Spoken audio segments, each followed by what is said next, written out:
2:00 na ng madaling araw. Ang tanging naririnig sa loob ng malawak at tila malamig na palasyo ni Rosa ay ang walang katapusang pagtiktak ng lumang orasan na nakasabit sa dingding ng kanilang sala.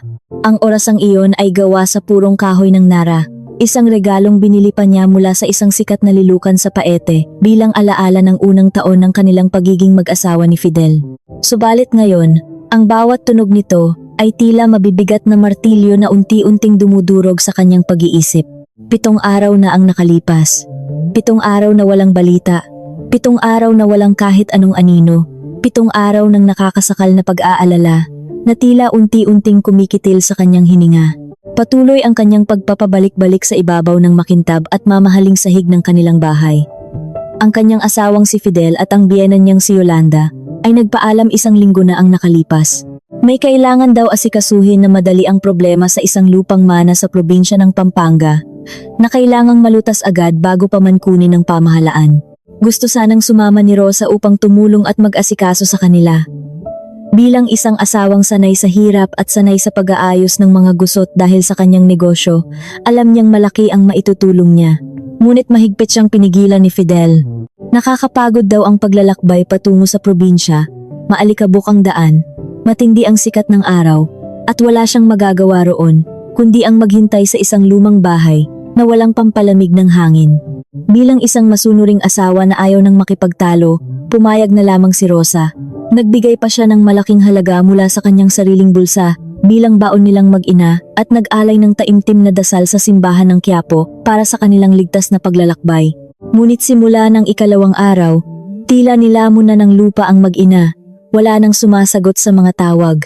Ang kanilang mga telepono ay tila sinadyang patayin. Panginoon, iligtas niyo po si Fidel at ang nanay niya. Bulong ni Rosa na may panginginig sa boses. Nakaluhod siya sa harap ng maliit na altar sa sulok ng kanilang sala. Hawak-hawak ang isang kwintas ng rosaryo na halos mapatid na dahil sa higpit ng kanyang hawak. Sari-saring masasamang panaginip at imahinasyon ang bumabagabag sa kanyang isipan sa buong linggong iyon. Paano kung naaksidente sila sa mabilis na kalsada patungong Hilaga? Paano kung sumabog ang gulong ng kanilang sinasakyan at nahulog sila sa bangin? Paano kung pinagnakawan sila ng mga masasamang loob sa gitna ng malungkot at madilim na kalsada habang bitbit ang malaking halaga ng perang ibinigay niya? Tinawagan na ni Rosa ang lahat ng posibleng kamag-anak nila sa probinsya ng Pampanga. Isa-isa niyang kinontak ang mga pinsan, mga tiyuhin, at maging ang mga dating kakilala sa lumang bayan ni Yolanda. Ngunit iisa lamang ang kanilang sagot. Walang nakakita kahit anino ng mag-ina. Nanghina siyang napaupo sa malambot na upuang gawa sa mamahaling balat ng hayop. Ang upuang inangkat pa niya mula sa ibang bansa para lamang maging komportable ang kanyang biyenan tuwing manonood ito ng telebisyon. Ang 2 palapag na bahay na ito, na matagal niyang pinag-ipunan mula sa pagpapatakbo ng kanyang negosyo sa pagluluto at pagpapakain sa mga malalaking handaan, ay tila naging isang malaking kuweba na walang kabuhay-buhay dahil sa kanilang pagkawala. Dati ay palaging maingay dito. Laging may nirereklamo si Yolanda tungkol sa timpla ng ulam. Laging humihingi ng karagdagang salapi si Fidel para sa mga walang kwentang bagay. Ngayon, ang katahimikan ay tila nakakabingi. Tinitigan niya ang madilim na salamin ng kanyang telepono na nakapatong sa hapag na gawa sa makapal na salamin. Naghihintay siya ng kahit isang pahiwatig na sila ay buhay pa. Kahit isang maikling mensahe lamang na nagsasabing ligtas sila. Sapat na iyon upang kumalma ang kanyang naghihingalong puso.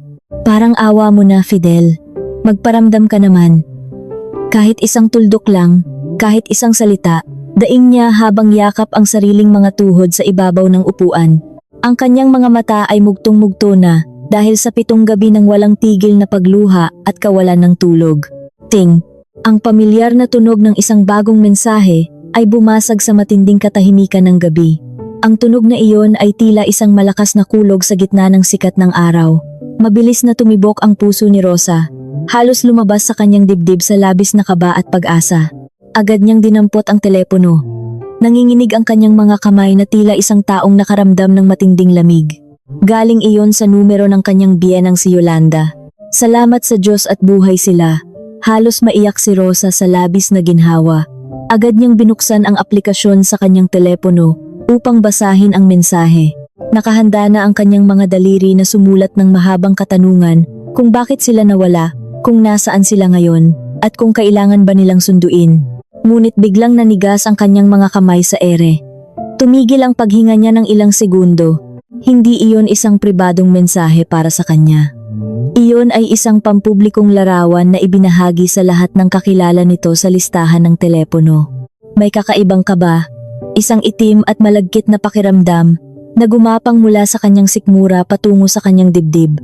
Bakit mas inuna pa ng biyenan niya ang magbahagi ng larawan kaysa sagutin ang daan-daang tawag at nagmamakaawang mensahe niya sa loob ng isang linggo?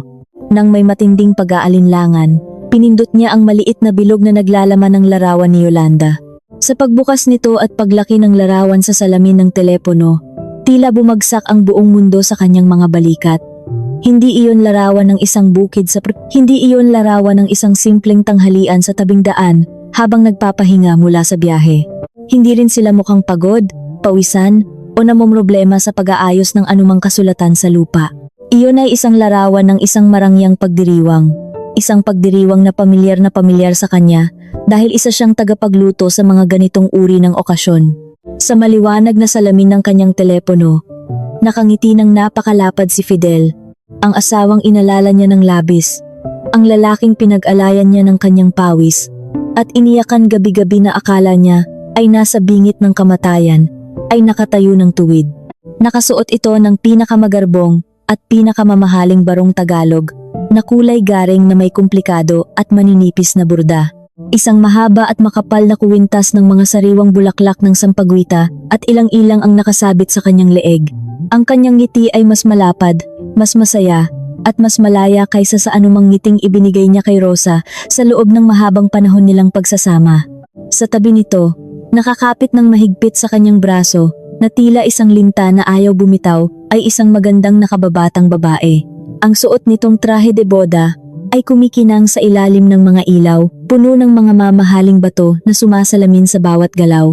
Ang mukha nito ay puno ng makapal na kolorete, nakatingin sa lente ng kamera na may mapagmataas na ngiti ng isang taong nagtagumpay sa isang laban.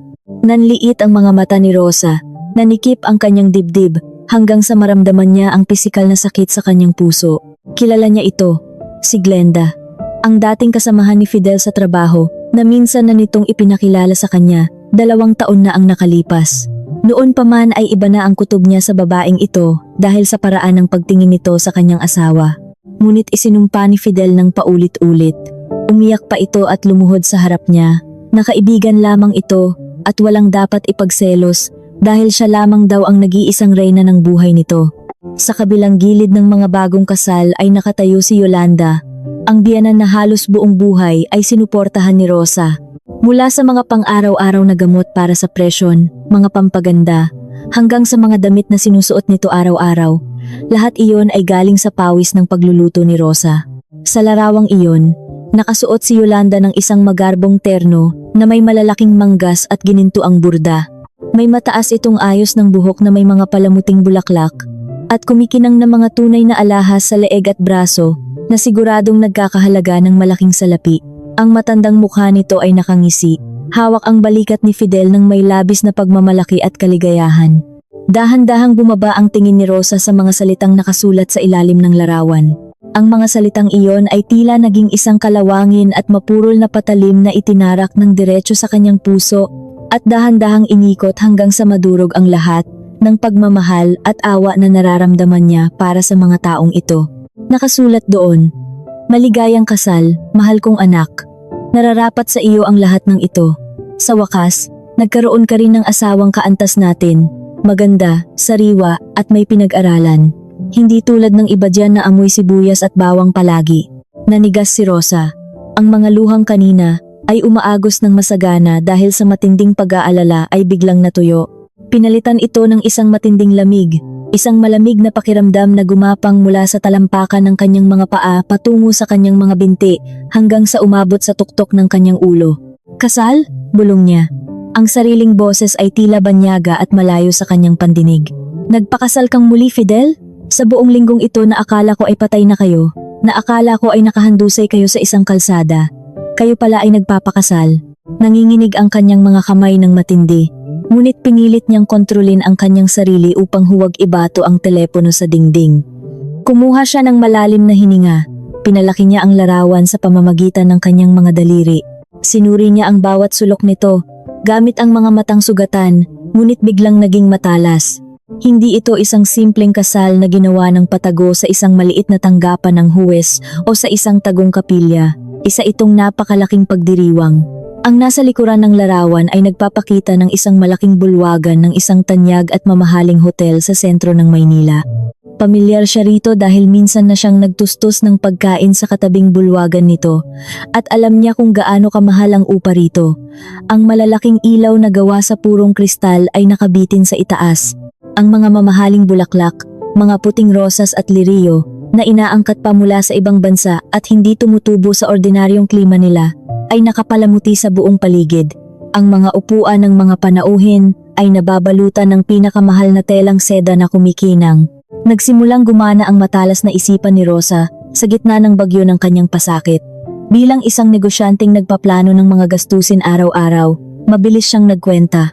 Ang ganitong karangyang pagdiriwang ay nangangailangan ng daan-daang libo o higit pa sa 1,000,000 piso. Saan kumuha ng ganoong kalaking halaga si Fidel? Ang sahod nito bilang isang simpleng manggagawa sa isang maliit na opisina ay madalas maubos sa kalagitnaan pa lamang ng buwan para sa kanyang mga personal na luho tulad ng sapatos at alak. Wala ring ipon ng kanyang biyenang si Yolanda na palaging umaasa sa kanya. Sa loob ng maraming taon, lahat ng gastusin sa bahay, hulog sa mga sasakyan, pagpapagawa at pagpapaganda ng bahay na ito, at maging ang panggastos ng biyenan sa mga kaibigan nito ay 70% na nagmumula sa kita ni Rosa. Sabi mo wala kang pera pampaayos ng sasakyan noong nakaraang buwan, Fidel, bulong ni Rosa. Tinitigan niya ng matalim ang nakangiting mukha ng asawa sa salamin ng telepono. Sabi mo may matinding sakit ang nanay mo at kailangan ng malaking dagdag na pambili ng mga pambihirang gamot. Iyon pala, inipon niyo ang perang ibinibigay ko para rito. Para pagtaksilan ako sa harap ng maraming tao at magpakasaya sa isang marangyang hotel. Ang nakakasakal na pag-aalala na nagpahirap sa kanya sa loob ng 7 araw ay tuluyang naglaho nang walang iniiwang bakas. Ang awa para sa asawa at biyenan na akala niya ay nasa matinding kapahamakan ay naging isang nag-aapoy na galit na sumusunog sa loob ng kanyang dibdib. Hindi sila nawawala, hindi sila naaksidente. Nagpapakasaya sila sa ibabaw ng kanyang pagdurusa. Sinadya nilang patayin ang kanilang mga telepono upang hindi sila maabala ng asawang ginagawa lamang nilang tagabigay ng pera habang nagdiriwang sila kasama ng isang malanding babae. Muling tiningnan ni Rosa ang masakit na isinulat ng kanyang biyenan. Nararapat sa iyo ang lahat ng ito. Isang malamig, tahimik, at mapaklang ngiti ang unti-unting lumitaw sa namumutlang labi ni Rosa. Hindi siya nagwala. Hindi niya sinira ang mga mamahaling florera sa sala. Hindi niya pinunit ang mga litrato nila sa dingding. Hindi siya sumigaw upang gisingin at mabulabog ang mga kapitbahay nila sa pamayanan. Masyado na siyang maraming pinagdaanan sa buhay. Dumaan sa matitinding paghihirap sa pagtatayo ng negosyo para lamang ibaba ang sarili sa ganoong paraan dahil sa isang walang kwentang lalaki. Huminga siya ng malalim. Pinuno ang kanyang mga baga ng bagong lakas na nakakagulat na nagmula sa kanyang labis na pagkasugat. Tama po kayo, nanay. Mahina ngunit matigas na sabi ni Rosa habang nakatitig sa kawalan ng madilim na sala. Talagang nararapat kay Fidel ang lahat ng ito. Nararapat ninyong anihin ang lahat ng inyong itinanim. At ako mismo ang magpapakain sa inyo ng bunga ng inyong panloloko. Ngunit may isang bagay na patuloy na bumabagabag sa isipan ni Rosa. Kung hindi galing sa maliit na ipon ni Fidel ang ginamit sa kasal, saan nanggaling ang milyon-milyong piso? Kilala niya ang mga kaibigan ni Fidel. Walang sino man sa mga ito ang may kakayahang magpautang ng ganoong kalaking halaga. Imposible ring kumuha ng madali ang pautang sa mga ordinaryong ahensya nang walang malaking bagay na isinasangla. Pagkaisip sa salitang iyon, tila may yelong itinurok sa kanyang mga ugat. Mabilis siyang tumayo, halos madapa sa kanyang pagmamadali patungo sa silid-aklatan ni Fidel. Nakakandado ang pinto, ngunit hindi siya nag-atubili. Kumuha siya ng matigas na bakal at pilit na sinira ang seradura. Pagbukas ng pinto, agad siyang dumiretso sa likod ng malaking larawan sa dingding kung saan nakatago ang kahadeyero. Binuksan niya ito at pilit na kinapa ang pinakadulo, kung saan nakatago ang pinakamahalagang dokumento ng kanyang buhay. Nang makapaan niya ang loob, wala siyang naramdaman kundi malamig na bakal. ang asul na pabalat na naglalaman ng titulo ng kanilang bahay ay nawawala. Ano kaya ang gagawin ni Rosa ngayong natuklasan niyang hindi lamang ang kanyang puso ang ninakaw ng kanyang asawa, kundi pati na rin ang mismong bubong na nagbibigay ng silong sa kanya? Papanoorin na lamang ba niya itong mangyari o magsisimula na siyang maghanda ng isang nakakakilabot na ganti? Ang malamig na bakal ng kahadeyero ay tila yelo na sumunog sa mga nanginginig na daliri ni Rosa. Paulit-ulit niyang kinapa ang pinakasulok ng madilim na kahon, umaasang baka naipit lamang ang asul na pabalat sa ilalim ng mga lumang resibo o mga walang kwentang papeles ng seguro. Inilabas niya ang lahat ng laman nito. Bumagsak sa makapal na karpet ang mga katibayan ng kapanganakan.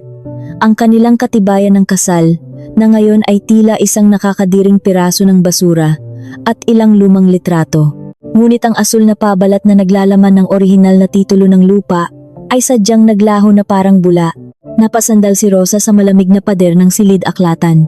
Ang silid na ito ay palaging amoy usok ng sigarilyo at pinatuyong kape, ang paboritong tambayan ni Fidel, na ipinagbabawal nitong pasukin ni Numan dahil kailangan daw nito ng katahimikan para makapag-isip tungkol sa kanyang mga trabaho. Ngayon, naiintindihan na ni Rosa kung ano ang madalas nitong pinag-iisipan sa loob ng madilim na kwartong ito. Hindi ito nagpaplano para sa kanilang kinabukasan. Nagpaplano ito kung paano siya pagnanakawan ng hindi niya nalalaman. Bumalik sa kanyang alaala ang araw na nakuha nila ang titulong iyon. Ang lupang ito ay minana pa ni Fidel sa kanyang mga yumao ng magulang. Ngunit nang magpakasal sila, ang nakatayo rito ay isang luma, inaanay, at halos gumuho ng bahay na gawa sa kahoy at yero. Si Rosa, gamit ang lahat ng kanyang inipon mula sa maraming taon ng pagpupuyat sa pagluluto at pagpapatakbo ng kanyang negosyo sa mga handaan, ang gumastos ng milyon-milyong piso upang ipagiba ang lumang bahay at ipatayo ang kasalukuyang palasyo na kanilang tinitirhan. Siya ang bumili ng bawat sako ng semento, bawat piraso ng bakal, at bawat mamahaling baldosa na inaapakan nila ngayon. Ang usapan nila noon ay ililipat ang pangalan ng titulo sa kanilang dalawa bilang mag-asawa, ngunit palaging iniiwasan ni Fidel ang usaping iyon sa tuwing bubuksan niya ito. Kesyo mahaba raw ang proseso, kesyo maraming babayaran sa pamahalaan, at kesyo mag-asawa naman daw sila, kaya iisa lang ang kanilang pag-aari. Naniwala siya. Naniwala ang isang hangal na katulad niya sa mga matatamis na kasinungalingan ng lalaking pinag-alayan niya ng kanyang buong buhay. Ngayon, malinaw na ang lahat. Iisang dahilan lamang ang maiisip niya kung bakit dadalhin ng isang tao ang orihinal na titulo ng lupa sa isang biyahe na walang kinalaman sa pagbili ng ari-arian. Dinala iyon ni Fidel upang isanla. Ipinangutang nito ang mismong bubong na nagbibigay ng silong sa kanila upang tustusan ang marangyang kasal nito sa ibang babae. Isang matinding pagduduwal ang naramdaman ni Rosa. Napatakip siya ng bibig at napahawak sa kanyang dibdib habang pilit na pinipigilan ang pag-akyat ng asido mula sa kanyang sikmura. Ang panloloko ay hindi lamang nagtapos sa paglapastangan sa kanilang sumpaan sa harap ng altar. Ito ay umabot sa pagkitil sa kanyang kinabukasan at paglapastangan sa lahat ng kanyang pinaghirapan. Kailangan niya ng matibay na katibayan.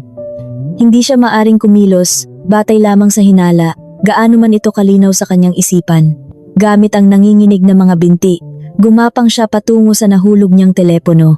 Hinanap niya ang numero ni Carmen, ang kanyang matalik na kaibigan noong sila ay nasa kolehiyo pa lamang, na ngayon ay isang mataas na tagapamahala sa isang malaking bangko sa lungsod ng Makati.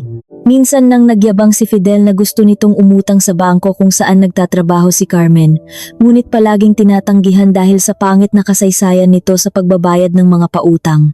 Ilang beses nagring ang telepono, bago sumagot ang pamilyar at masayang boses ni Carmen mula sa kabilang linya.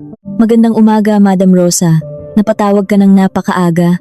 Magpapakain ka ba sa opisina namin kaya ka napatawag? Pabirong bungad ng kanyang kaibigan. Pilit na nilunok ni Rosa ang bikig sa kanyang lalamunan. Pinilit niyang patatagin ang kanyang boses, ngunit hindi niya maitago ang basag na tono ng isang babaeng katatapos lamang gumuho ang mundo. Carmen, kailangan ko ang tulong mo. Napakahalaga nito, at kailangan ko ng sagot ngayon din. Tungkol ito kay Fidel. Nawala ang pagiging masayahin sa boses ni Carmen. Naramdaman nito ang matinding bigat sa pananalita ng kaibigan. Anong nangyari sa asawa mo, Rosa? May masama bang nangyari? Pakiusap, Carmen. Nawawala ang titulo ng bahay namin sa loob ng aming kahadeyero. May matindi akong hinala na ginamit ito ni Fidel upang mangutang ng malaking halaga. May kakayahan ka bang silipin ang mga lihim na talaan ng mga bangko? Pakiusap, tingnan mo kung ang pangalan ni Fidel ay may ginawang malaking transaksyon nitong mga nakaraang buwan. Diyos ko, Rosa. Kung totoo ang hinala mo, napakalaking problema iyan. Ipadala mo sa akin ang buong pangalan at mga impormasyon niya. Susubukan kong gamitin ang mga koneksyon ko sa samahan ng mga bangko para alamin ito. Bigyan mo ako ng 1 oras. Magpakatatag ka, Rosa. Ibinaba ni Rosa ang telepono. Ang 1 oras na paghihintay ay tila naging 1 buong dekada para sa kanya. Hindi siya mapakali. Lumabas siya ng silid-aklatan at naglakad-lakad sa buong bahay. Tiningnan niya ang bawat sulok. Hinaplos niya ang makinis na ibabaw ng hapagkainan na gawa sa mamahaling kahoy na binili pa niya sa isang sikat na tindahan sa probinsya. Tiningala niya ang malaking ilaw na gawa sa kristal na kumikinang kahit walang sindi. Bawat kagamitan, bawat dingding, bawat piraso ng palamuti ay may kapalit na pagod, puyat at pawis niya sa pagharap sa mainit na kalan at paglilingkod sa mga mapanlait na parokyano. At ngayon, ang lahat ng ito ay maaaring mawala ng parang bula dahil lamang sa kalaswaan at kasakiman ng isang lalaking walang kwenta. Eksaktong lumipas ang 50 minuto, tumunog ang kanyang telepono. Ang pangalan ni Carmen ang nakasulat sa salamin. Mabilis pa sa kidlat na sinagot ito ni Rosa. Carmen, ano ang balita? Tanong ni Rosa, halos hindi na humihinga. Sa kabilang linya, narinig niya ang isang mabigat na pagbuntong hininga. Rosa, kailangan mong maupo. Kailangan mong magpakatatag sa maririnig mo. Sabihin mo na, Carmen. Handa na ako sa pinakamasamang balita. Wala nang mas isasama pa sa araw na ito.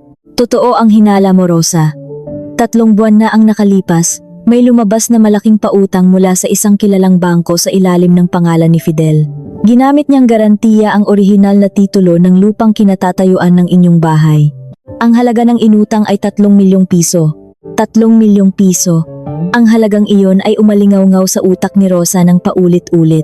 3 buwan na ang nakalipas. Ibig sabihin, noong mga panahong naglalambing si Fidel at palaging nagdadala ng mga mamahaling pagkain para sa kanyang ina, noong mga panahong panay ang luwas nito tuwing Sabado at Linggo, dahil daw may inaasikasong maliit na negosyo, nakaplano na ang lahat. Binibili na ni Fidel ang pagmamahal ng kanyang ina, at nang bago nitong babae gamit ang mismong bahay na ipinatayo ni Rosa. Ngunit hindi pa roon natatapos ang masamang balita ni Carmen. Ang mas nakapanlulumo, Rosa, simula noong makuha niya ang 3 milyong piso, hindi siya naghulog kahit 1 sentimo para sa buwanang bayad. Wala, kahit 5 duling. Nasa pinakamataas na antas na ng pagiging delinkwente ang kanyang utang. Ayon sa aking kaibigan sa bangkong iyon, nagpadala na sila ng 3 sulat ng matinding babala nitong mga nakaraang linggo. Kapag hindi pa rin siya nagbayad o nagpakita, maglalabas na sila ng utos upang tuluyang kunin at ipasubasta ang inyong bahay. Nasa bingit na ng bangin ang inyong tahanan, Rosa. 3 sulat ng babala. Paano nangyaring wala siyang nakitang kahit anong sulat mula sa bangko? Biglang nagliwanag ang isipan ni Rosa. Si Yolanda, ang kanyang biyenan ang palaging nauunang gumising at kumuha ng mga sulat mula sa kartero tuwing umaga. Tiyak na alam ng matandang hukluban ang plano ng kanyang anak. Tiyak na pinagtulungan siya ng mag-ina at itinago ang mga sulat upang hindi siya makagawa ng paraan na iligtas ang ari-arian. Salamat sa tulong mo, Carmen. Ako na ang bahala rito. Napakalamig at napakatigas na tugon ni Rosa. Walang bakas ng pag-iyak sa kanyang boses. Gusto mo bang puntahan kita riyan? Nag-aalala ako sa iyo, Rosa. Baka kung ano ang gawin mo sa sarili mo. Huwag kang mag-alala, Carmen. Ayos na ayos ako. Mas mabuti pa nga ang pakiramdam ko ngayon kaysa noong mga nakaraang araw dahil malinaw na sa akin ang lahat ng dapat kong gawin. Ibinaba ni Rosa ang telepono bago pa man makasagot ang kaibigan. Tumayo siya mula sa pagkakaupo sa sahig. Pinagpagan niya ang kanyang damit at inayos ang kanyang buhok. Ang mga luha sa kanyang mga mata ay tuluyan ng natuyo. Ang pakiramdam ng kawalan ng pag-asa ay napalitan ng isang matinding determinasyon. Ang bahay na ito ay hindi na sa kanya. Ang asawa niya ay isa ng kriminal na nagnakaw at nanloko sa kanya. Ang kanyang biyenan ay isang ahas na tinulungan niyang buhayin sa sarili niyang pugad. Kung lulubog ang barkong ito na siyang bumuhay sa kanila, titiyakin niyang nakasakay siya sa isang ligtas na bangka bago pa man pumasok ang tubig. At hahayaan niya ang mga taksil na daga na malunod kasama ng barkong sila mismo ang bumutas. Sa mga sandaling nagpaplano si Rosa kung paano niya sisimulan ang kanyang paghihiganti, isang malakas na pagtunog ng kampanilya mula sa kanilang malaking tarangkahan ang bumasag sa katahimikan ng umaga. Sinundan ito ng malalakas na katok sa bakal na pinto. Lumapit si Rosa sa bintana at maingat na sumilip mula sa likod ng makapal na kurtina. Sa labas ng kanilang bakuran ay nakatayo ang dalawang lalaking hindi niya kilala. Pareho silang nakasuot ng formal na barong Tagalog at may dalang makakapal na itim na bag na karaniwang ginagamit ng mga abogado o mga opisyal. Ang kanilang mga mukha ay seryoso at tila walang inuurungan. Ngumiti si Rosa, isang ngiti na walang bahid ng saya, kundi purong kapaitan at pag-asam. Dumating na ang mga nagkasingil ng utang, dumating na ang simula ng katapusan.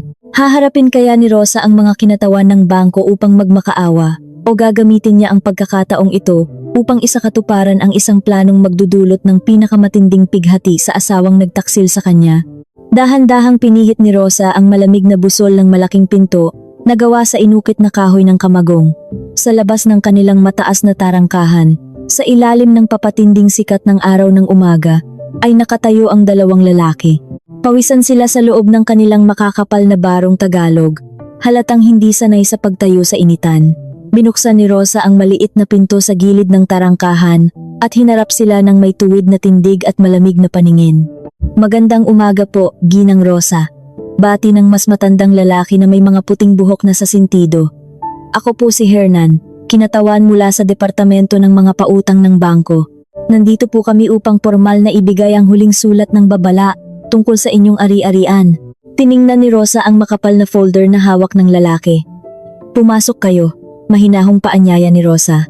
Hindi niya ugaling makipagtalo sa labas ng bahay, kung saan maaaring marinig ng mga usyoserong kapitbahay ang kanilang usapan. Nang makaupo sila sa sala, inilapag ni Hernan ang mga dokumento sa ibabaw ng hapag. Ipinaliwanag nito ng detalyado ang sitwasyon. Ayon sa talaan ng bangko, 3 milyong piso ang inilabas nila 3 buwan na ang nakalipas para sa isang negosyo na ipinangako ni Fidel. Dahil walang natatanggap na buwan ng hulog ang bangko, at hindi nila makontak si Fidel, napilitan silang simulan ang proseso ng pagkuha sa bahay at lupa bilang kabayaran. Maaari ko bang makita ang mismong kasulatan ng pautang? Tanong ni Rosa. Ang boses ay tila yelo sa lamig. Iniabot ni Hernan ang mga papel. Agad na hinanap ng mga mata ni Rosa ang huling pahina kung saan naroon ang mga lagda. Nakita niya ang pangalan ni Fidel na may malaking pirma. At sa ibaba nito, sa espasyo para sa asawa na nagbibigay ng pahintulot, naroon ang kanyang pangalan. Ang pirma sa ibabaw ng kanyang pangalan ay isang nakakadiring panggagaya. Ang mga kurba ay magaspang, nanginginig, at malinaw na ginawa ng isang taong nagmamadali at kinakabahan. Ginoong Hernan, nagsalita si Rosa habang nakatitig sa peking lagda. Ang pirmang ito ay hindi akin. Pinalsipikan ng asawa ko ang lagdang ito upang makuha ang pera nang hindi ko nalalaman. Nagkatinginan ng dalawang kinatawan ng bangko. Bakas ang matinding pagkagulat sa kanilang mga mukha. Kung ganoon po, Ginang Rosa, maaari po kayong magsampa ng kasong kriminal laban sa inyong asawa dahil sa panloloko, paliwanag ni Hernan ng may pag-iingat. Subalit, sa mata ng bangko, ang titulo na isinuko ng inyong asawa ay tunay. Mananatili ang karapatan ng bangko na kunin ang ari-ariang ito upang mabawi ang perang inilabas namin. Mayroon na lamang po kayong 3 araw upang kusang lisanin ang bahay bago namin ito tuluyang isara at ipasubasta. 3 araw. Isang napakaikling panahon para sa isang pamilya na mag-impake ng kanilang buong buhay. Karaniwan, ang mga taong nakakarinig ng ganitong balita ay lumuluha, nagmamakaawa, o nagagalit sa mga kinatawan ng bangko. Ngunit si Rosa ay nanatiling tahimik. Ang kanyang isip ay tumatakbo ng mas mabilis kaysa sa mga sasakyan sa malaking kalsada ng EDSA. Naisip niya na maaari siyang kumuha ng magaling na abogado, ilaban ang kaso sa korte, at patunayan na peke ang kanyang pirma upang mapigil ang pagkuha sa bahay. Ngunit aabutin iyon ng maraming taon ng pagdinig, matinding pighati, at malaking gastusin. Higit sa lahat, ang bahay na ito ay nawalan na ng halaga sa kanyang puso. Ang mga dingding nito ay saksi sa kalaswaan at panloloko ni Fidel. Ang mga sahig nito ay inapakan ng mga taong nagtaksil sa kanya. Ayaw na niyang manirahan sa isang palasyong itinayo sa ibabaw ng kasinungalingan. Tinatanggap ko ang inyong desisyon, Ginoong Hernan. Sagot ni Rosa na nagpalaki sa mga mata ng dalawang lalaki. Hindi ako tututol. Maaari na ninyong simulan ang proseso ng pagsamsam. Kusang loob kong lilisanin ang bahay na ito bago matapos ang 3 araw. Kung tutuusin, mas makabubuti kung maibebenta ninyo ito agad. Umalis ang mga kinatawan ng bangko na puno ng kalituhan, ngunit may dalang malaking ginhawa dahil hindi sila nahirapan. Pagkasara ng pinto, agad na kinuha ni Rosa ang kanyang telepono. Tumawag siya sa isang matandang negosyante na matagal na niyang kilala dahil sa kanyang negosyo sa pagpapakain, si Don Arturo. Si Don Arturo ay isang bilyonaryo na nagpapatayo ng mga naglalakihang gusali at matagal nang nag-aalok na bilhin ang lupa nila Rosa dahil maganda ang lokasyon nito sa pagpapalawak ng kanyang negosyo. Magandang araw, Don Arturo, bungad ni Rosa. May magandang balita ako para sa inyo. Ang lupang matagal na ninyong inaasam ay kasalukuyang kinukuha ng bangko. Maaari ninyo itong mabili sa kanila sa mas mababang halaga sa pamamagitan ng isang mabilisang kasunduan. Narinig niya ang malakas na tawa ng matanda sa kabilang linya. Isang napakagandang balita nga iyan, Rosa. Matagal ko nang hinihintay ang pagkakataong ito. Kakausapin ko agad ang mga pinuno ng bangkong iyon. Ngunit bakit mo ito sinasabi sa akin? Hindi ba kayo ang mawawalan ng tirahan? May isa lamang akong matinding kahilingan, Don Arturo, patuloy ni Rosa. Ang boses ay puno ng determinasyon. Kapag nabili ninyo ang lupa, gusto kong ipagiba ninyo ang buong bahay sa lalong madaling panahon. Gusto kong makita itong patag, walang natitirang kahit isang pader, bago sumapit ang hapon sa 5 araw mula ngayon. Sumang-ayon ng matandang negosyante nang walang maraming tanong. Bilang isang taong sanay sa mundo ng negosyo, alam nitong may malalim na sugat at galit sa likod ng kakaibang kahilingan ni Rosa. Kinabukasan, nagsimula ang 2 hakbang ng plano ni Rosa. Nag-upa siya ng 3 malalaking truck at 20 matitipunong kargador. Nang dumating sila sa bahay, pinamunuan ni Rosa ang paglilinis, na tila isang general na nag-uutos sa kanyang mga sundalo. Hindi siya mag-iiwan ng kahit isang kutsara para sa mga taong umabuso sa kanya. Tanggalin ninyo ang lahat ng mga pampalamig ng hangin sa bawat kwarto, utos ni Rosa habang itinuturo ang mga mamahaling kagamitan na binili niya upang hindi mainitan ang kanyang biyenan. Buhatin ninyo ng maingat ang mga telebisyon, ang mga malalambot na sofa, ang mga mamahaling kama, at lahat ng kasangkapan sa kusina. Sa bawat gamit na inilalabas ng mga kargador, may kaakibat na alaala si Rosa, ang malaking hapagkainan kung saan madalas siyang laitin ni Yolanda dahil sa amoy ng kanyang pagluluto, ang malambot na kama kung saan pinaniwala siya ni Fidel na siya lamang ang babaeng mamahalin nito habang buhay. Lahat iyon ay pinaghirapan niya. Kaya lahat iyon ay dadalhin niya patungo sa bago niyang inuupahang bahay sa kabilang lungsod. Nang matapos hakutin ang lahat ng magagandang gamit sa kwarto ng kanyang biyenan, inutusan ni Rosa ang mga kargador na ibalik ang isang lumang kagamitan mula sa bodega. Ito ay ang lumang papag na gawa sa kawayan na pinamamahayan na ng mga anay. Ito ang mismong higaan na dala ni Yolanda mula sa probinsya bago ito nakitira sa kanila. Hayaan nating maranasan ni nanay ang kanyang nakaraan. Marahil ay nakalimutan na niya kung saan siya nanggaling, bulong ni Rosa habang pinagmamasdan ang lumang papag sa gitna ng walang kalaman lamang kwarto. Sa kalagitnaan ng maingay na pagbubuhat ng mga kargador, biglang tumunog ang telepono ni Rosa sa loob ng kanyang bulsa. Nang tingnan niya ang salamin nito, nakita niya ang pangalang nakarehistro, Fidel. Bumilis ang tibok ng puso ni Rosa, hindi dahil sa pagmamahal, kundi dahil sa matinding puot. Huminga siya ng malalim. Inayos ang kanyang ekspresyon kahit hindi siya nakikita ng kausap at pinindot ang pindutan upang sagutin ang tawag. Hello, Fidel? Malambing at nagkukunwaring inosenteng sagot ni Rosa. Nasaan ka ba, Rosa? Kanina pa ako tumatawag sa iyo reklamo ni Fidel. Ang boses nito ay maaliwalas, halatang nakainom ng kaunting alak at nasa magandang kondisyon. Rinig na rinig ni Rosa sa kabilang linya ang tunog ng mga alon na humahampas sa dalampasigan at ang mahinang tugtog ng musika na karaniwang maririnig sa mga mamahaling bakasyunan sa Boracay. Pasensya na, mahal. Naglilinis kasi ako ng buong bahay natin. Nakatago ang telepono ko sa loob ng kwarto kaya hindi ko narinig agad. Pagsisinungaling ni Rosa habang pinapanood ang mga kargador na binabaklas ang mga ilaw sa kisame. Huwag kang masyadong magpakapagod dyan. Tandaan mo, Kailangan mong alagaan ang kalusugan mo para makapagtrabaho ka pa at lumago ang negosyo natin, sabi ni Fidel na tila nagmamalasakit. Ang mga salitang iyon ay lalong nagpasikip sa dibdib ni Rosa dahil alam niyang ang pera at negosyo lamang niya ang inaalala ng lalaki. Tumawag lang ako para sabihin na baka sa makalawa pa kami makauwi ng nanay. Napakahirap asikasuhin ng mga papeles sa lupa rito sa probinsya. Ang daming hinihinging dokumento ng pamahalaan. Kahit alam ni Rosa na nasa isang mamahaling hotel ang mga ito at kasalukuyang nagpupulot gata kasama si Glenda, sumagot lamang siya ng mahinahon at puno ng pag-unawa. Walang problema, Fidel. Tapusin niyo lang ang lahat ng dapat ninyong tapusin diyan. Huwag ninyong alalahanin ang bahay. Ako na ang bahala sa lahat dito. Nga pala, nagbibili ng nanay, dagdag ni Fidel. Huwag mo raw kalimutang diligan ng mga paboritong halaman niyang orkidya sa hardin. Mamahalin daw iyon kaya alagaan mo ng mabuti.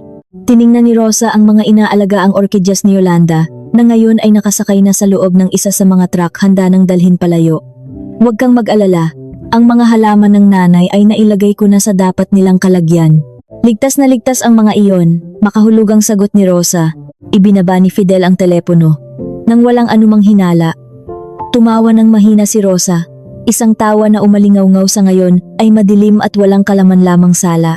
Pagsapit ng hapon, ang palasyong dating puno ng karangyaan at mga mamahaling kagamitan ay naging isang malamig, madilim at umaalingaw-ngaw na kahon. Wala nang natira kundi ang alikabok sa sahig, mga basag na upuang plastik at ang lumang papag ni Yolanda. Kinuha ni Rosa ang isang puting sobre mula sa kanyang bag at dahan-dahang ipinatong sa malamig na sahig sa gitna ng sala. Sa loob ng sobreng iyon ay ang mga kinakailangang papeles para sa formal na pagpapawalang bisa ng kanilang kasal na may kalakip na kopya ng ulat ng bangko tungkol sa pekeng pirma. Ito ang huling regalong iiwan niya para sa lalaking sumira sa kanyang tiwala. Umalis si Rosa sakay ng kanyang sasakyan, hindi man lang lumilingon pabalik. Habang nagmamaneho siya palayo, nakita niya sa kanyang telepono ang isang bagong ibinahaging larawan mula sa pahina ni Glenda. Nakataas ang mga baso ng alak nila ni Fidel sa gilid ng isang magandang languyan. Ang nakasulat, "Konting oras na lang kasama ang pamilya bago kami lumipat sa aming bagong palasyo sa lungsod." Ngumiti ng mapait si Rosa habang binabagtas ang kalsada. Palasyo? O marahil ay isang tambakan ng mga gumuhong bato? Kinabukasan, habang tulog pa ang buong pamayanan, isang malakas na ugong ng mga dambuhalang makinarya ang babasag sa katahimikan ng madaling araw. Handa na ang mga bakal na braso upang durugin ang mga pader ng kasinungalingan. Ngunit aabot kaya ang makinarya upang tuluyang patagin ang bahay bago dumating sina Fidel at Yolanda? O maaabutan pa kaya ng mag-ina ang pagguho ng kanilang pinapangarap na palasyo? Hindi pa tuluyang sumisikat ang araw, ngunit binasag na ng malakas at nakakabinging ugong ng mga dambuhalang makinaryang bakal ang tahimik na umaga sa sikat at tahimik na pamayanan. Nakaparada ang sasakyan ni Rosa sa hindi kalayuan, sapat upang hindi siya mapansin ng mga dumadaan, ngunit kitang-kita niya ang buong paligid. Ang mga salamin ng kanyang sasakyan ay sadyang madilim, nagkukubli sa kanyang presensya at sa kanyang mga matang nag-aabang sa isang malaking pagwawakas. Dalawang malalaking makinaryang panggiba, na kulay dilaw at may mahahabang braso na bakal, ang nakahanda na sa harap ng kanilang tarangkahan. Ilang mga trabahador na nakasuot ng makakapal na damit at sombrero ang abala sa paglalagay ng harang upang hindi makalapit ang mga usyoserong kapitbahay. Ang guwardiya ng pamayanan na si Kuya Berto ay tumutulong din sa pagpapanatili ng kaayusan. Paminsan-minsan ay nakangiting sumasagot sa mga nagtatakang dumadaan na nagtatanong kung bakit gigibain ang pinakamalaking bahay sa kanilang kalsada. Eksaktong alas 7 ng umaga, sumenyas ang pinuno ng mga manggagawa. Nagsimulang gumalaw ang mga bakal na braso ng makinarya. Ang unang paghampas ay tumama ng malakas sa mataas na puting pader na palaging ipinagmamalaki ni Yolanda sa kanyang mga kaibigan. Gumuho ito na parang malutong na biskwit, nagpaulan ng makapal na alikabok at pinong semento sa hangin. Ang tunog ng pagkawasak ng sementong iyon ay tila nagpabilis sa tibok ng puso ni Rosa. May kaunting kirot sa kanyang dibdib, ngunit mas nangingibabaw ang labis na kaluwagan. Ang pader na iyon ang naging kulungan niya sa loob ng maraming taon ng kasinungalingan at pagtitiis. Walang tigil ang makinarya. Walang sinasanto ang mga bakal nitong ngipin. Sinira nito ang mga halamang pinaghirapan niyang itanim. Ang mga rosas at paboritong orkidyas ni Yolanda na sadyang hindi isinama ni Rosa sa truck ay natabunan ng pulang lupa na hinukay ng mga gulong na bakal. Sumunod na tinarget ang ikalawang palapag, ang mismong silid tulugan nila ni Fidel. Bumagsak ang mga salamin ng bintana, kumikinang sa ilalim ng araw habang nahuhulog na tila umuulan ng mga matutulis na kristal. Nakita ni Rosa ang natitirang bahagi ng dingding ng kanilang kwarto, bago ito tuluyang lamunin ng matinding pagguho. Hindi pumikit si Rosa kahit isang segundo. Pinanood niya ang bawat pagbagsak ng haligi. Ang pagbuo ng bahay na iyon ay inabot ng ilang taon ng kanyang dugo at pawis, ng pagtitipid at pagtitiis, ngunit ang pagwasak dito ay inabot lamang ng kalahating araw. Naisip niya na ang bahay na ito ay tulad ng tiwala ng isang tao. Matagal bago mabuo, pinaghirapan, ngunit nawawasak sa isang iglap dahil lamang sa isang pagkakamali, o sa kanyang kaso, dahil sa isang larawan ng pagtataksil. Pagsapit ng 3 ng hapon, tapos na ang gawain. Ang mga truck na naghahakot ng mga basag na semento at bakal ay umalis na. Ang dating naglalakihang palasyo na ipinagmamalaki ng kanyang asawa at biyenan ay naglaho na parang bula. Ang natira na lamang ay isang malawak na patag ng mapulang lupa. Walang haligi, walang bubong, walang pader. Bumalik sa wala, malinis, patag, at nag-aabang ng bagong simula para sa bagong may-ari nito. Bago umalis, sumulyap muli si Rosa sa kanyang telepono. Kagabi pa siya naglagay ng isang maliit na nakatagong kamera sa sanga ng puno sa tapat ng lote upang maipadala sa kanya ang bawat mangyayari kahit wala siya roon kinabukasan. Nakangiti siyang nagmaneho palayo patungo sa isang puok pagandahan. Gusto niyang mag-ayos, maging sariwa, at maging napakaganda bukas. Gusto niyang maging handa at kalmado kapag sumiklab na ang apoy na kanyang sinindihan. Gusto niyang makita nila na hindi siya isang talunan, kundi isang reyna na nagtapon ng mga basurang nakasira sa kanyang palasyo. Kinabukasan ng tanghali, lumapag ng maayos ang eroplano sa malaking paliparan ng Maynila. Naglalakad si Fidel na nakataas ang noo, bitbit ang mga mamahaling maleta na tila isang sikat na artista na kagagaling lamang sa pangingibang bansa. Sa likuran niya ay ang kanyang inang si Yolanda, na kahit hirap ng maglakad dahil sa pananakit ng mga tuhod, ay bakas ang labis na tuwa at kayabangan sa mukha. Nakakapit naman sa braso ni Yolanda si Glenda, suot ang malaking salamin sa mata, isang napakaiksing kasuotan, at malapad na sombrero na parang nasa tabing dagat pa rin kahit nasa gitna na sila ng mausok at mainit na lungsod. Napakainit naman dito sa Maynila, iba talaga ang hangin sa bakasyunan natin. Nakakapawis at nakakasira ng ganda. Reklamo ni Glenda sa malanding boses, sabay paypay sa sarili gamit ang kanyang kamay na puno ng mga gintong singsing. Hayaan mo na, mahal. Sandali na lang tayo sa init na ito. Pagdating natin sa bahay natin, malamig na malamig ang pampalamig ng hangin sa kwarto natin. Sadyang ipinalagay ko iyon para sa atin. Pagyayabang ni Fidel habang inaakbayan ng bagong asawa. Kumuha pa ito ng inupahang mamahaling sasakyan. Isang malaking itim na sasakyan na may sariling tsuper upang makauwi sila ng may karangyaan kahit na alam niyang halos sagad na ang limitasyon ng mga tarheta ng utang niya sa bangko. Sa loob ng malamig at mabangong sasakyan, walang patid ang kanilang tawanan at pag-uusap. Pinag-uusapan nila kung gaano kagarbo ang kanilang kasal, kung paano namangha at nainggit ang mga kaibigan nila, at higit sa lahat, ang kanilang plano kung paano palalayasin si Rosa. Nanay, pagdating ba natin doon, nandoon pa kaya ang Rosa na iyon? Baka naman magmakaawa iyon at hindi umalis?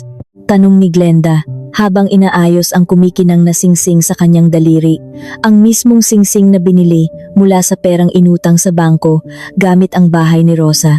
Naku, paniguradong nasa kusina iyon at nagluluto ng hiningi kong paboritong ulam. Magaling na utusan iyon, walang ibang alam kundi ang magpakapagod sa harap ng apoy. Ngunit huwag kang mag-alala, Glenda.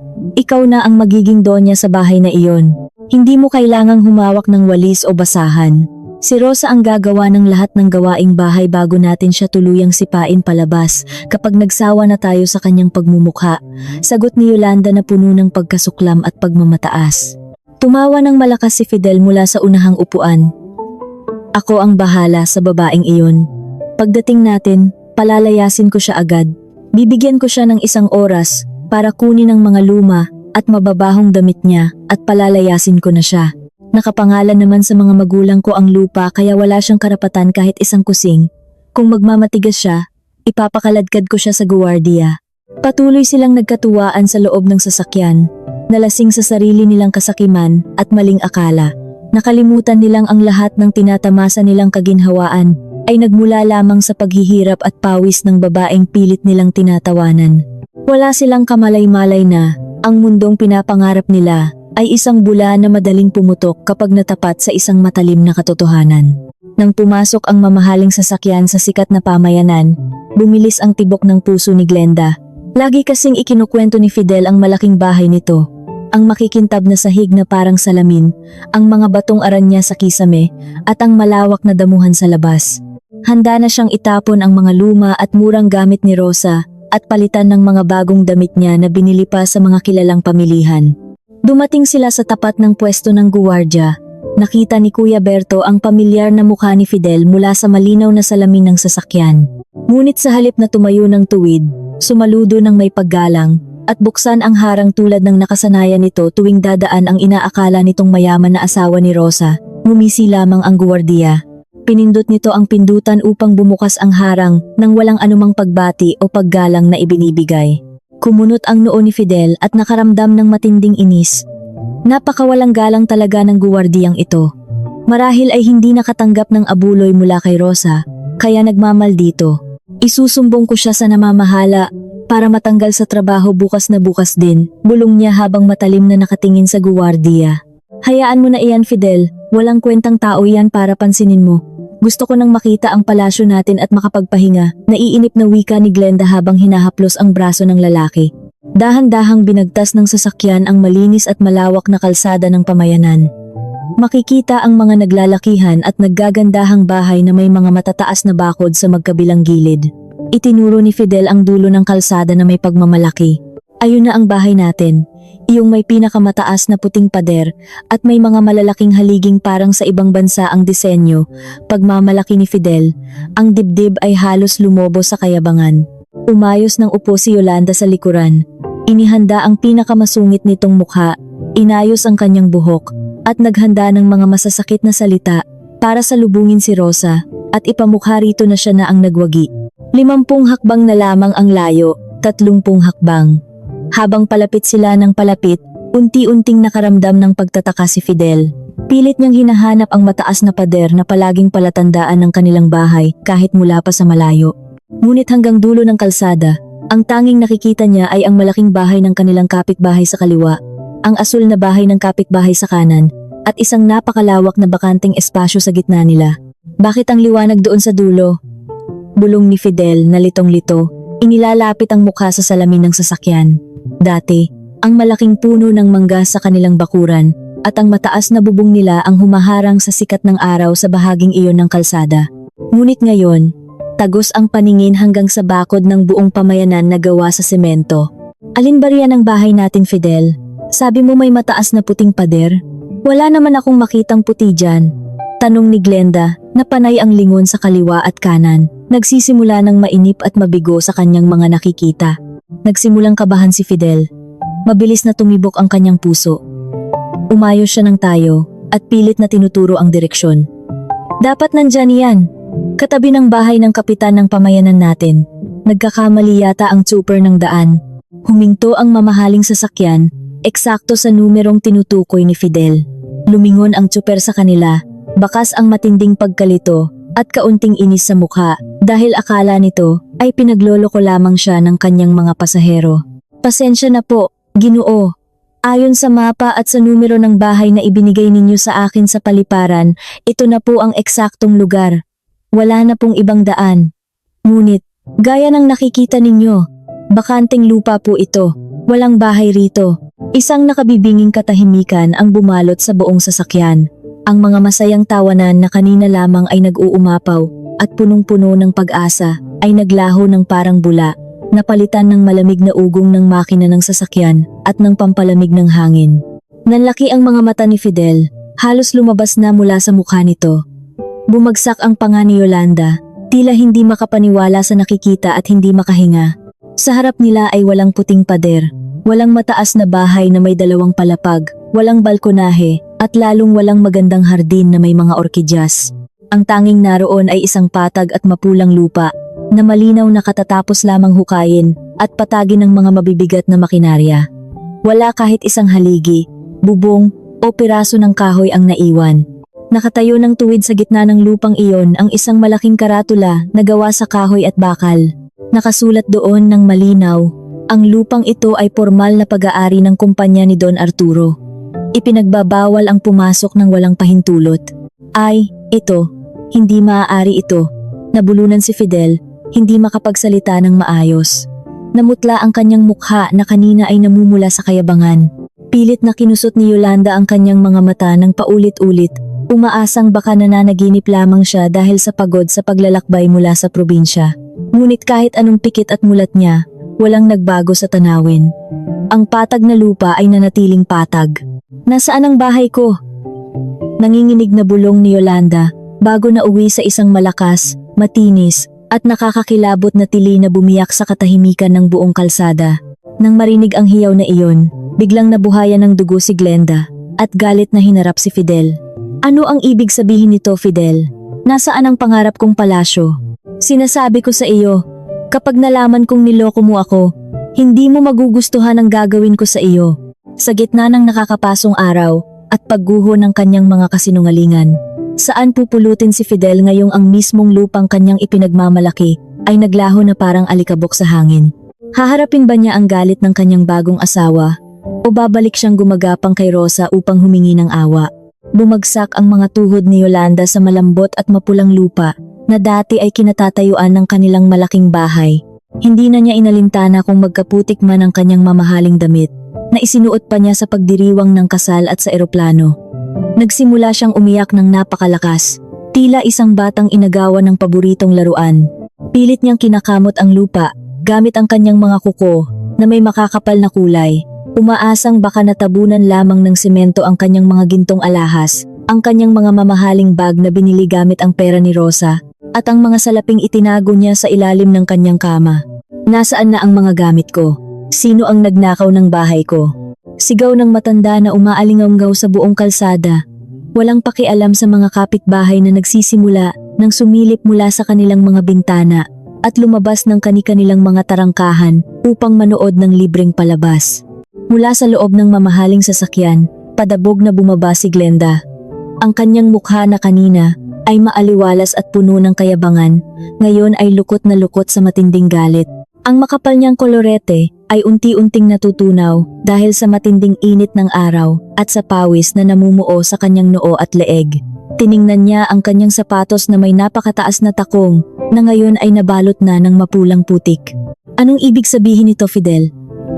Matalim na tanong ni Glenda. Ang boses ay tuminis at halos pumiyok sa galit. Sabi mo uuwi tayo sa isang palasyo?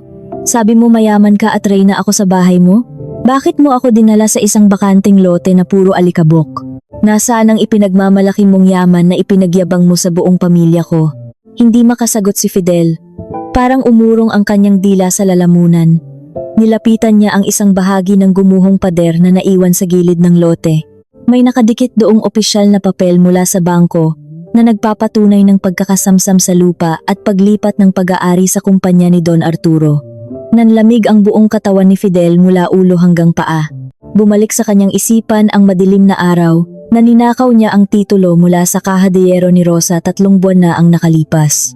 Inisip niya noon na may sapat siyang panahon para bayaran iyon nang hindi nalalaman ng kanyang asawa sa pamamagitan ng paggawa ng gawa-gawang negosyo.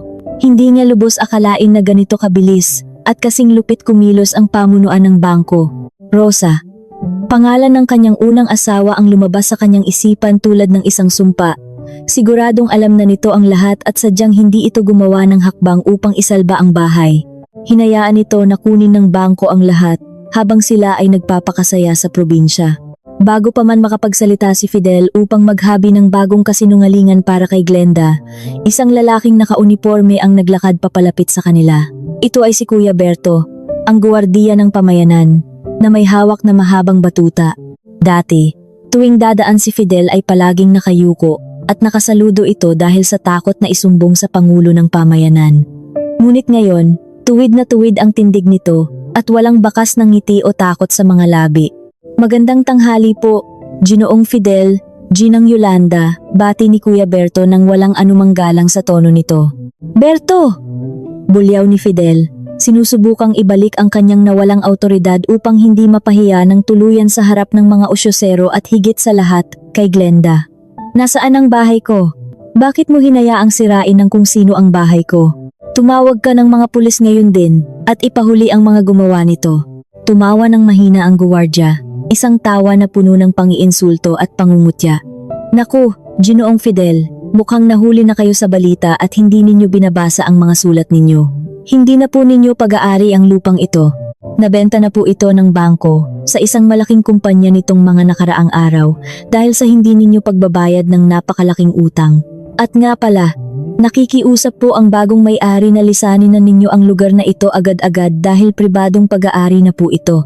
Kung hindi kayo aalis sa loob ng 5 minuto, mapipilitan po akong tumawag ng mga alagad ng batas para paalisin kayo dahil sa pagpasok ng walang paalam at panggugulo. Parang sinampal si Fidel nang paulit-ulit ng isang nag-aapoy na kamay. Ang kanyang pagkatao at dangal ay nadurog ng tuluyan sa harap ng kanyang bagong asawa. Utang? Nabenta ng bangko dahil hindi makabayad? Bulong ni Glenda na nanlalaki ang mga mata. Ang dibdib ay mabilis na tumataas baba sa tindi ng pagkabigla. Humarap siya kay Fidel at itinuro ito. Totoo ba ito? Isa kang baon sa utang? Ginamit mo ang perang inutang mo para magyabang sa akin. Sa mga sandaling iyon, bumusina ng malakas at mahaba ang tsuper ng inupahan nilang mamahaling sasakyan. Ginoo, Ginang, paano po ang bayad ninyo sa akin? Tapos na po ang oras ng upa ninyo kanina pa. Kailangan nyo na pong magbayad ng dagdag na libo-libo kung magtatagal pa kayo rito. At baka madumihan pa ang sasakyan ko sa mga putik ninyo. Kinapa ni Fidel ang kanyang mga bulsa, umaasang may himalang naiwan pang salapi roon. Ang kanyang mga tarheta ng utang ay wala ng silbi dahil sagad na ang limitasyon ng mga ito noong gabing magbayad siya para sa piging ng kanilang kasal. Ang kanyang natirang pera ay naubos na sa pagbili ng mga pasalubong para magyabang sa mga kaibigan. Tumingin siya kay Glenda nang may pamamalimos sa mga mata, nagaan yung isang maamong tupa na nakakaawa. Mahal, maaari bang pautangin mo muna ako ng pambayad sa sasakyan natin?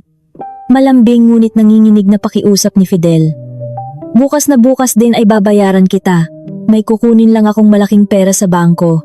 Tiningnan siya ni Glenda mula ulo hanggang paa, puno ng pandidiri at matinding pagkasuklam. Tila nakakita ito ng isang mabahong insekto. Hihingi ka sa akin ng pera? Sabi mo mayaman ka at maraming negosyo? Isa ka palang patay gutom na manloloko.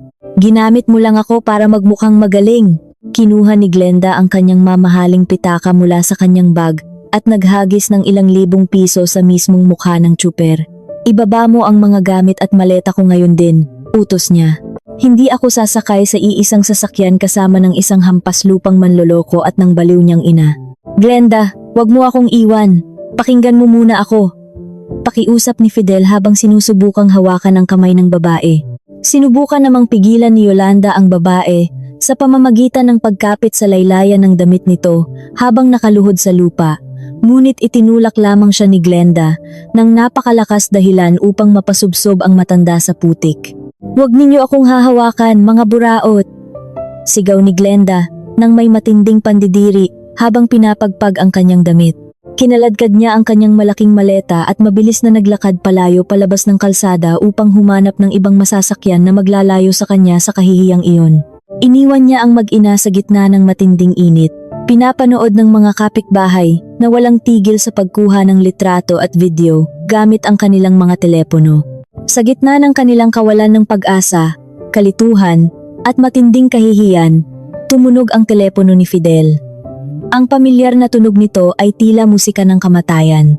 Ang pangalan ni Rosa ang lumitaw sa salamin ng kanyang telepono. Dati, ang pangalang iyon ay nangangahulugan ng madaling pagkuhanan ng pera at lunas sa kanyang mga problema. Ngayon, tila isa itong hukom na magbababa ng walang awang hatol. Sinagot niya ito nang nanginginig ang buong braso. Rosa, anong ginawa mo sa bahay ko? Nanginginig at umiiyak na tanong ni Fidel. Narinig niya ang isang mahina, malinaw, at nakaka-relax na tawa sa kabilang linya. Tawa ng isang taong nagdiriwang. Bahay mo? Pagtatama ni Rosa. Ang boses ay napakalamig, ngunit may matinding diin sa bawat pantig. Lupa iyon ng bangko na ngayon ay pag-aari na ng kumpanya ni Don Arturo. Wala ka ng pag-aari, Fidel. At bago ko makalimutan, lahat ng mga mamahaling damit mo, sapatos, at mga gamit ng nanay mo na binili ko mula sa sarili kong pawis. Ipinamigay ko na lahat sa mga pulubi at sa mga nasalanta ng bagyo. Hindi ako nag-iwan ng kahit isang ipit sa buhok. Maligayang pagbabalik sa lansangan kung saan ka nababagay, mahal ko. Namatay ang tawag bago pa man makasagot si Fidel. Nanlupaypay siya sa tabi ng kanyang inang patuloy na humahagulgol habang nakaupo at puno ng alikabok. Ang sikat ng araw ay tila sumusunog sa kanilang mga balat, ngunit mas matindi ang sunog sa kanilang mga kaluluwa. Wala na silang pera, wala nang bahay, wala nang magandang asawa, at wala nang babalikan. Ngunit sa halip na magsisi sa kanyang mga kasalanan at humingi ng tawad sa Diyos, isang maitim at desperadong plano ang nabuo sa isip ni Fidel habang nakatitig sa kawalan. Kasal pa rin sila ni Rosa sa mata ng batas ng tao. May karapatan pa rin siya sa kalahati ng mga pera at negosyo nito bilang asawa. Hihilain niya ang kanyang ina. Pupuntahan niya si Rosa sa mismong tanggapan ng negosyo nito at kukunin ng sapilitan ang nararapat sa kanya kahit dumanak pa ang dugo. Ano kaya ang marahas na tagpo na magaganap pagtapak ni Fidel na puno ng galit sa opisina ni Rosa at paano kaya ibababa ng babaeng niloko ang kanyang huling baraha na tuluyang magpapadala sa lalaki sa kalbaryo ng batas? Bitbit ang kanilang mabibigat at malalaking maleta, walang nagawa sina Fidel at Yolanda, kundi kaladkarin ang kanilang mga paa palabas ng sikat na pamayanan. Ang bawat hakbang nila sa ibabaw ng mainit na kalsada ay tila paglalakad sa ibabaw ng nagbabagang uling. Wala na silang sapat na salapi upang umupa muli ng mamahaling sasakyan, kaya napilitan silang maglakad ng malayo hanggang sa makarating sa pangunahing lansangan upang makasakay sa isang pampasaherong jeep. Ang mga dating nakasanayang malamig na hangin sa loob ng kanilang sasakyan ay napalitan ng maitim na usok, makapal na alikabok, at malagkit na pawis na dumidikit sa kanilang mga mamahaling damit. Bawat lubak sa kalsada na dinadaanan ng jeep ay tila nagpapadagdag sa matinding sakit ng katawan ni Yolanda. Walang tigil ang daing ng matanda habang yakap-yakap ng mahigpit ang kanyang bag, natatakot na baka manakaw pa ang kaisa-isang natitira niyang gamit. Si Fidel naman ay nakatulala, ang isip ay naglalayag sa kawalan, habang nag-iisip kung paano niya babaliktarin ang sitwasyon at gagamitin ang batas upang pilitin si Rosa na ibigay sa kanya ang kalahati ng yaman nito. Nang makarating sila sa tapat ng tanggapan ni Rosa, halos magmukha na silang mga pulubing na mamalimos sa kalsada. Ang tanggapan na iyon ay ang sentro ng negosyo ni Rosa sa pagtutustos ng pagkain sa mga malalaking handaan. Isa itong magandang gusali na may 3 palapag, may bagong pintura, at sa ibaba ay makikita ang maraming naglalakihang kaldero, mga sariwang sangkap, at mga kagamitan na abalang nililinis at inihahanda ng 12 ng mga tauhan. Amoy na amoy hanggang sa labas ang bango ng mga nilulutong ulam na lalong nagpagutom sa mga kumakalam na sikmura ni na Fidel at Yolanda. Pumasok si Fidel sa loob, pilit na iniaangat ang kanyang baba at pinipilit na magmukhang matapang. Nasaan ang asawa ko? Palabasin niyo si Rosa ngayon din. Ako ang asawa niya at may-ari rin ako ng lugar na ito. Sigaw niya ng buong lakas. Umaalingaw-ngaw ang boses sa buong unang palapag ng gusali. Natigil sa paggawa ang mga tauhan. Lumingon sila at tiningnan ang lalaking sumisigaw. Kilala nila si Fidel. Alam nilang ito ang asawa ng kanilang amo na madalas lang magpakita kapag manghihingi ng salapi o manggugulo. Ngunit laking gulat nila sa anyo nito ngayon. Gusot-gusot at basa ng pawis ang formal na damit nito, madumi ang sapatos at amoy araw. Sa likuran nito ay ang kanyang ina na mukhang mangkukulam dahil sa gulugulong buhok at natuyong luha sa mukha. Bago pa man makasagot ang mga tauhan upang paalisin sila, isang malamig at kalmadong tinig ang umalingaw-ngaw mula sa itaas ng hagdanan. Huwag kang sumigaw sa loob ng aking tanggapan, Fidel. Hindi ito palengke, at lalong hindi ito lugar para sa mga taong walang ginagawa kundi manghingi. Lumingala si Fidel at nakita si Rosa. Nakasuot ito ng isang magandang pulang bestida na sumusunod sa kurba ng kanyang katawan. Maayos na maayos ang pagkakatali ng kanyang buhok. Walang kahit isang hibla na nakalabas at napakaliwanag ng kanyang mukha. Tila isa itong makapangyarihang reyna na nakatingin mula sa kanyang trono pababa sa mga nag-aaklas na alipin. Dahan-dahang bumaba si Rosa. Ang bawat hakbang ng kanyang sapatos sa semento ay tila patak ng oras na nagbibilang sa katapusan ng kayabangan at kasinungalingan ni Fidel. Rosa, asawa mo pa rin ako sa mata ng batas. Sigaw ni Fidel, sabay turo sa mukha ng asawa, gamit ang nanginginig na daliri. May karapatan ako sa mga yaman mo. Hinayaan mong ibenta ng bangko ang bahay ko. Kaya ngayon, bigyan mo kami ng perang pambili ng bagong matitirhan at pangkain. Kung hindi, idedemanda kita at kukunin ko ang kalahati ng lahat ng negosyong ito. Pumiyok si Yolanda at lumapit, nakisali sa pananakot mula sa likuran ng kanyang anak. Totoo iyan, walang kwenta kang manugang. Pinakain kita at pinatira sa pamamahay namin noon. Nagkasabwat kayo ng bangko para palayasin kami. Magbabayad ka, Rosa. Kukunin namin ang lahat sa iyo. Huminto si Rosa 2 hakbang mula sa kanila. Tiningnan niya ang mag-ina mula ulo hanggang paa. Tumawa siya, isang tawa na walang halong saya, walang init, kundi purong pangungutya at matinding pagkaawa sa kanilang katangahan. Karapatan? Pag-aari nating dalawa? At umiling si Rosa habang nakatingin ng diretsyo sa mga mata ng asawa. Nagpapatawa ka ba, Fidel? Ang lupang kinatatayuan ng bahay na iyon ay nakapangalan sa mga magulang mo bago pa man tayo kinasal. Ang perang ipinampatayo ko ng bahay na iyon ay galing sa sarili kong pawis, sa sarili kong negosyo na nakapangalan lamang sa akin, na hiwalay sa iyo, at ang utang sa bangko. Ikaw lang ang nangutang noon. Ginamit mo ang titulo para makakuha ng 3 milyong piso para sa kasal ninyo ng bago mong babae. Nasaan ang pananagutan ko roon?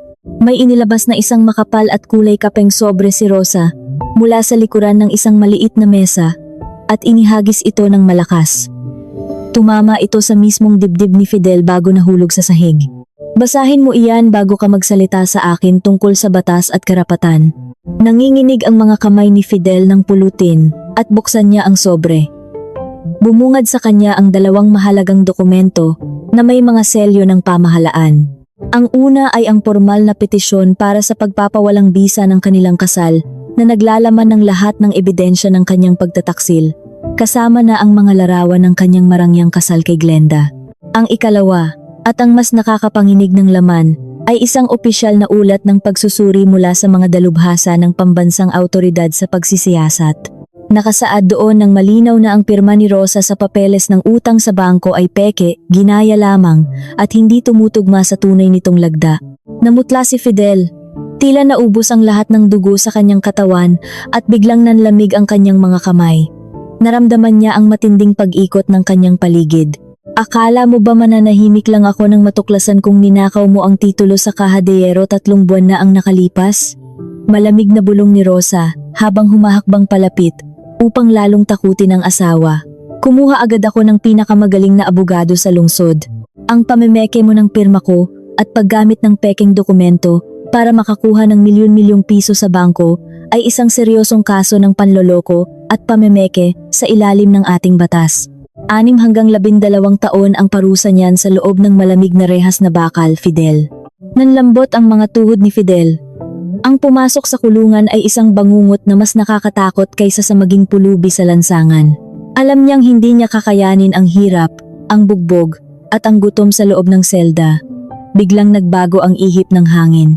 Nawala ang lahat ng tapang at kayabangan niya, na tila lobong natusok ng karayom. Bumagsak siya sa sahig at lumuhod sa harapan ni Rosa. Rosa, maawa ka sa akin. Nagkamali ako. Patawarin mo ako, pakiusap ni Fidel. Tuluyan na siyang umiyak at humagulgol sa harap ng maraming tao, nakakapit sa laylayan ng pulang bestida ni Rosa. Babayaran ko ang utang, magtatrabaho ako. Magsisilbi ako sa iyo habang buhay bilang tagahugas mo ng plato o tagalinis ng palikuran. Gagawin ko ang lahat. Huwag mo lang akong ipakulong, parang awa mo na. Sumunod din sa pagluhod si Yolanda nang marinig ang salitang kulungan.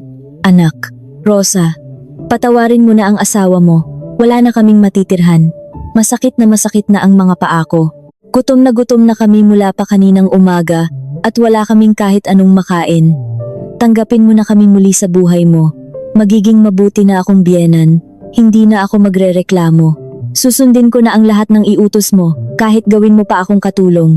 Tinitigan ni Rosa ang matandang babae na dati ay walang ginawa kundi laitin siya. Utus-utusan siya na parang hayop at ipagmalaki ang ibang babae sa harap ng kanyang mga kaibigan. Sa halip na maawa, sariwang-sariwa pa rin sa isipan ni Rosa ang mga masasakit na salitang ibinahagi nito sa larawan ng kasal noong mga panahong akala niya ay patay na ang mga ito. Pasensya na nanay, Sagot ni Rosa na walang kahit anong bahid ng pag-aalinlangan o awa. May bahay ampunan at pasilidad para sa mga taong walang tirahan sa kabilang kanto. Libre ang pagkain at tulog doon. Ang lugar na ito ay para sa mga taong nagpapawis at nagtatrabaho ng marangal, hindi para sa mga lintang tulad ninyo na sumisipsip ng dugo ng ibang tao. Sumenya si Rosa sa kanyang dalawang matipunong guwardiya. Ilabas niyo ang mga taong ito. Nakakaabala sila sa ating paghahanap buhay. Kapag nagpumilit silang pumasok muli, tumawag kayo ng mga alagad ng batas at ipahuli sila. Walang nagawa sina Fidel at Yolanda nang kaladka rin sila ng mga guwardiya palabas ng tanggapan. Tinapon din sa labas ng kalsada ang kanilang mga maleta na nagbukas at nagkalat ang ilang mga damit. Naiwan silang nakaupo sa mainit na semento sa gilid ng kalsada habang inaalikabok ng mga mabilis na dumadaang sasakyan. Unti-unting dumilim ang kalangitan. Walang dumadaan na gustong tumulong sa dalawang taong mukhang gusgusin, ngunit may bitbit na mamahaling bagahe na nagkalat sa lupa. Nasaan na ang ipinangako mong ginhawa, Fidel? Umiiyak na sumbat ni Yolanda habang hinahampas ng malakas ang braso ng kanyang anak na walang magawa kundi umiyak. Kasalanan mo ang lahat ng ito.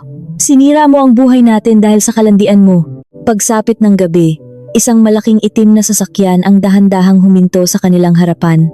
Bumaba ang madilim na salamin sa may likurang upuan at lumabas ang malamig na hangin mula rito. Nakaupo sa loob si Rosa. Nakatingin sa kanila na tila mga basurang inilabas sa gilid ng kalsada na naghihintay na lamang hakutin ng truck ng basura. May inabot na isang manipis at formal na papel ang tsuper mula sa bintana. Kinuha ito ni Fidel gamit ang nanginginig na kamay. Ito ay isang formal na patawag mula sa piskalya para sa kasong kriminal na isinampa ni Rosa laban sa kanya. Sisimulan na ang unang pagdinig sa susunod na linggo. Kapag hindi ka sumipot, maglalabas ang huwes ng utos at susunduin ka na ng mga pulis sa lansangan, malamig na bilin ni Rosa. Tumingin si Rosa kay Yolanda at ngumiti ng manipis, isang ngiting punong-puno ng tagumpay. Nanay, natatandaan niyo ba ang isinulat ninyo sa palatuntunan ninyo sa telepono noong araw ng kasal ng paborito ninyong anak? Nanigas si Yolanda sa takot at hiya. Hindi makapagsalita at panay lamang ang pagluha. Maligayang bagong buhay sa inyo. Nararapat sa inyo ang lahat ng ito. Pag-uulit ni Rosa sa mismong mga salitang sumugat sa kanya noon, ngunit ngayon ay ibinabalik niya bilang isang sumpa.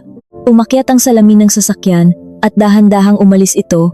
Iniwan sina Fidel at Yolanda sa matinding dilim, lamig at gutom ng lansangan.